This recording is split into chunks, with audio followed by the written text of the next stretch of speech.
ఆదికాండము 2వ అధ్యాయము. ఆకాశమును భూమియు వాటిలోనున్న సమస్త సమూహమును సంపూర్తి చేయబడెను.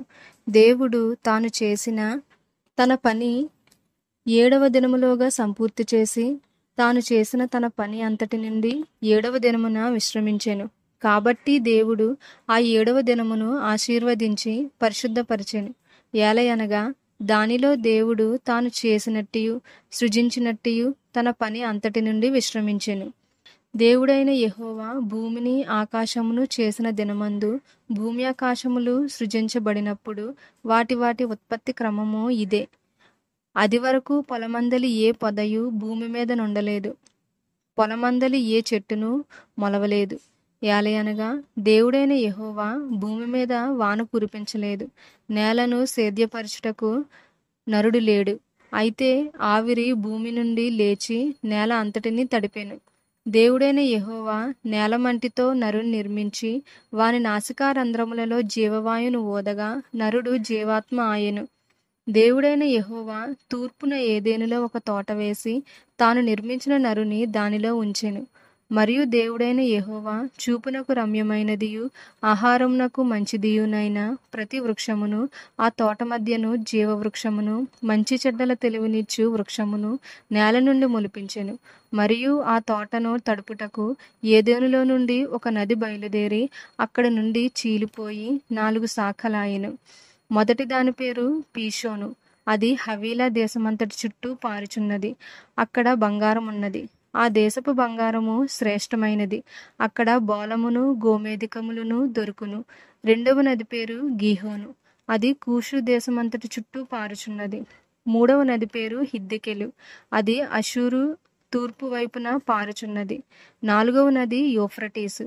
మరియు దేవుడైన యెహోవా నరుని తీసుకొని ఏదెను తోటను సేద్యపరచుటకును దాని కాచుటకును దానిలో ఉంచెను.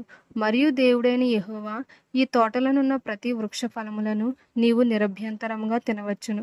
అయితే మంచి చెడ్డల తెలివినిచ్చు వృక్ష ఫలములను తినకూడదు.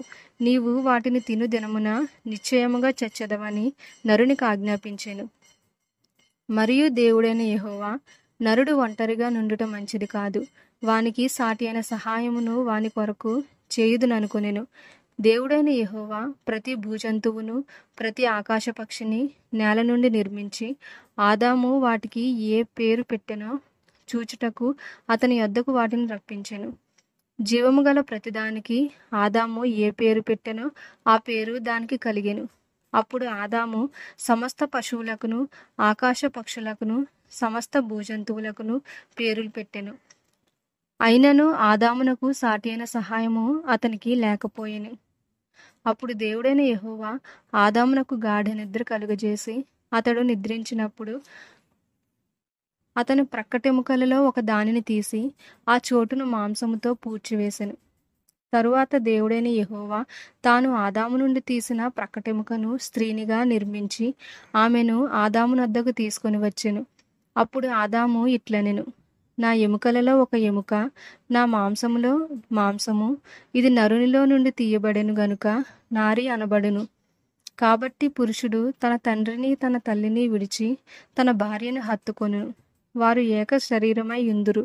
అప్పుడు ఆదామును అతని భార్యయు వారిద్దరూ దిగంబరులుగా నుండిరి.